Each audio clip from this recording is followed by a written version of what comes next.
These are protein eggs. I made them for the last couple of years. The main ingredient is protein powder. I take vegan protein powder, which doesn't have the milk sugar, and also it's cheaper. So this one, 2.5 kilograms, costs me around 38 euros. If I get it for a good price, sometimes it costs 42 euros or something like this. It contains a couple of different ingredients, so these are all the ingredients. And also it contains a fairly useful macronutrient ratio. Most of it is protein, but still we have a little bit of carbs in there.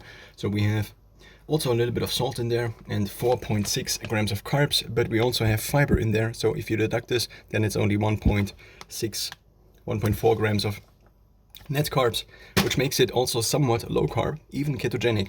So if I would eat only the protein eggs for, let's say, whatever I eat, let's say 3,500 calories in a given day, then I would still be below the threshold of 50 grams of carbs in a given day. But if I then further deduct the net carbs, then, well, I would be below basically the 50 grams. So now how to make them?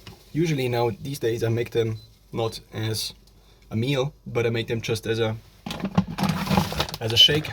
I recently found that I can buy egg powder, and the egg powder I previously thought it was fairly expensive, like basically a 90% markup or something like this.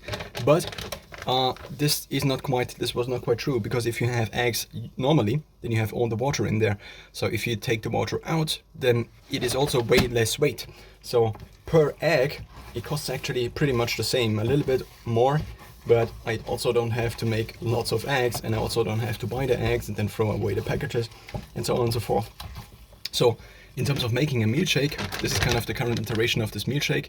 It's the plant protein powder in the proportion 2 to 1 egg powder, and then I add 2 tablespoons for every 10 scoops. A scoop is like this. It contains 70 milliliters of this protein powder, and that's the one from the company. And so I also use this for the egg powder. So for every 10 scoops of plant protein powder, I add 1 tablespoon of a spice mix that looks like this. And that is from German brand Seitenbacher, which comes without sugar. It's also not that cheap. So half a kilogram costs, I think, 8 euros on Amazon. So this is then what it looks like. I first put in just the eggs, so it's kind of like scrambled eggs. Because I am frying the eggs, I have to put in a little bit of olive oil before. I did also make these eggs in the microwave, but then I don't have a microwave any longer. So now this is then what it finally looks like, and I cannot show you what it tastes like, but these are kind of the protein eggs. In the previous version of these protein eggs, I did have also vegetables in there additionally. I also have vinegar in there, by the way. I just put in a couple of drops, maybe more than a couple of drops. Maybe it's a tablespoon for something like this, so 2 tablespoons. I really like the taste of vinegar in something like this. If I want to go for a kind of sweeter version, and also if I would sweeten this up, then I would add apple cider vinegar and maybe also some cocoa. Now, this only kind of works and tastes reasonably well if you are kind of adjusted, I think, to lower carb intake, but especially a lower, so basically less sweets, not less sweet, but the taste of sweetness should be less otherwise. So I recently began reducing dairy again, which has been somewhat of a very useful decision, as over time I noticed that the dairy seemed to always increase my body temperature, which I also now can approximate because my Garmin Fenix 7S Pro has an estimate for body temperature. This was a Garmin IQ widget or glance that I could additionally install, and so it not only shows me skin temperature, but it can also show you basically the skin temperature. If I go up like this, and then I go up, so I do have this watch face installed, which shows me also the skin temperature. For sleeping, for example, if I'm not below 30 degrees Celsius, then my sleep probably will not be very good. So then I just need to stir it up a little bit, and this has only been kind of a emergency protein eggs making, because the egg powder I usually order, well, I didn't have it any longer and I needed to order, and so it only is coming in like 5 days, but I still need something to eat in the next couple of days. And I also didn't want to break the streak of trying to have this shake, which I had in the last couple of days, even weeks now, and to see whether this could be the one meal shake, as I recently again compared basically this vegan protein powder without the eggs to Huel. And now Huel has about 21 grams, I think, of fat per 100 gram, but that's a little bit too much fat and too little protein. So if I take the vegan protein powder And I experimented with different ratios of egg to protein powder, and it seems to be the case that my body seems to prefer a ratio of 2:1, so plant protein powder to this, which then results in, I think, 17 grams of fat per 100 grams. Then most of it is protein, and also the egg. So the eggs are basically, per 100 grams of egg powder, I have around 40 grams of protein, but from eggs. So this is higher in bioavailability compared to the vegan protein. And then I also have around 40 grams of fat. And so if I add this up and average basically the fat per 100 grams out, then I think I have around 17 grams per 100 grams of powder. But of course I then add lots of water to it, so the actual macros then again would be lower, similar to how if you have a food shake or a food powder and then you have it as a ready-to-make drink in the supermarket, then most of it is water. Well, because you need to drink it.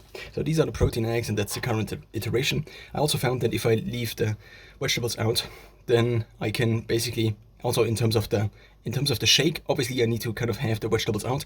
I also figured I could use different powders. So I do already have the greens powder from Bulk, but this is fairly expensive. It costs per kilogram 66 euros or something like this, so this means that a tablespoon of this costs around 60 cents, whereas not a tablespoon. So basically the kilogram price for the vegan protein powder is 15 or 16 euros. And so comparing it to something like this, it's kind of a markup for having these different kinds of things in there. Spirulina, chlorella, then we also have, I think, kale, then broccoli, and 4 other things, alfalfa or something like this. So I figured maybe I buy the individual ingredients that are cheaper, so the cheaper ingredients would be broccoli. This is actually the cheapest ingredients. For 500 gram, one would get 500. So for 500 gram, one would pay 8 or 9 euros on Amazon at least, not on the Bulk website. But yeah, well, on Amazon I cannot get the unflavored version, which I need in order to keep things in a good body composition. So I don't quite know. It would make sense that maybe I add maybe half a tablespoon or a full tablespoon of a mix, kind of a vegetable mix, such that I also would have a little bit more fiber in it, and also then I would not feel that guilty about not eating vegetables. So I could kind of fully rely on this as my default meal shake.